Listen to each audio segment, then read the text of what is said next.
वडोदरा शहर में भारदारी वाहनों की वजह से हादसे लगातार बढ़ते जा रहे हैं। तब शहर के अकोटा चौराहे से आज एक खबर सामने आई है, जहां पर सड़क हादसा हुआ था और वो भी भारदारी वाहन की वजह से। दरअसल वहां पर एक डंपर चालक ने पुलिस पीसीआर वाहन और रिक्शा को टक्कर दे दी थी।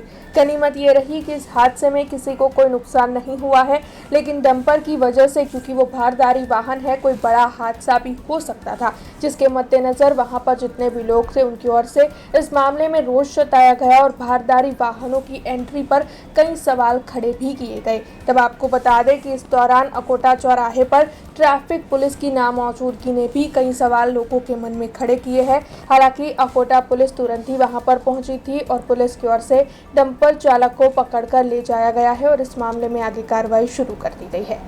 स्टेशन थी आव्या અને એ ગાડી ટ્રાફિક જામ હતું ઓલરેડી અને ડમ્પરવાળો અહીંયા જ ઊભેલો હતો। હવે તે આગળ શું મેટર હોય આપને ખબર નહીં અને અમારી રિક્ષાની આગળ પોલીસવાળાની ગાડી હતી। તો પોલીસવાળા ભાઈની ગાડી સાહેબ રિવર્સ લેવાની હતી, એટલે અમારી રિક્ષા રિવર્સ જ લેતા હતા, પણ પેલા ભાઈ જેને નહીં આવડતી હતી એ ભાઈ બેસી ગયા અને એમણે રિવર્સ લીધી। એક વારની લીધી તો એક વારની રોકાવી અને બીજી વારની પાછી કરાવી। તો બીજી વારમાં એમણે પાછી છે ને તે રિક્ષા આખી ટચ લગાવી દીધી વધારે અને આની અંદર અમે 3 જણા બેઠેલા હતા।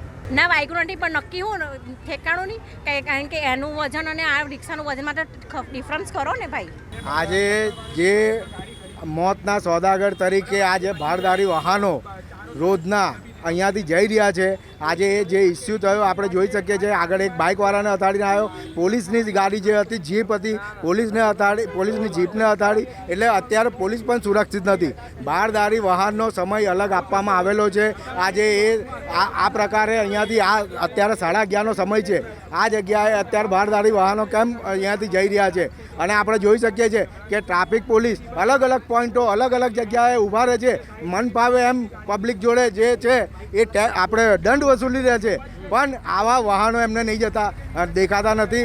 આ મોતના સોદાગર તરીકે ફરનારા વાહનો છે। આજે આપણે જોઈએ અટલાદા બ્રિજ ઉપર જ્યારે એક એક્સિડન્ટ થયેલો ત્યારે એક મૃત્યુ થયેલું, એવા તો ઘણા કેસીસ છે કે આ ભારદારી વાહનો ના કારણે મૃત્યુ લોકો પામે છે, પણ એ લોકો ઉપર કોઈ લગામ નથી અને મન ફાવે એમ એ લોકો મોતના સોદાગર તરીકે ફરતા હોય છે। એ લોકોની પોલીસની રહેમ નજર છે, વીએમસીની જે ભ્રષ્ટાચાર કરી રહ્યા છે, આ લોકોને કટકી મળી રહી છે।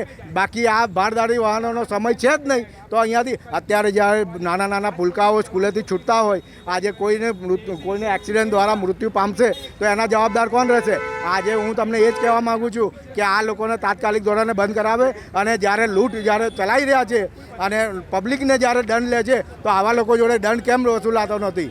મારો આ સ્પષ્ટપણે સવાલ છે। हमसे जुड़े रहने के लिए हमारे YouTube चैनल को सब्सक्राइब करें और नई वीडियो की नोटिफिकेशन के लिए बेल आइकॉन को दबाएं।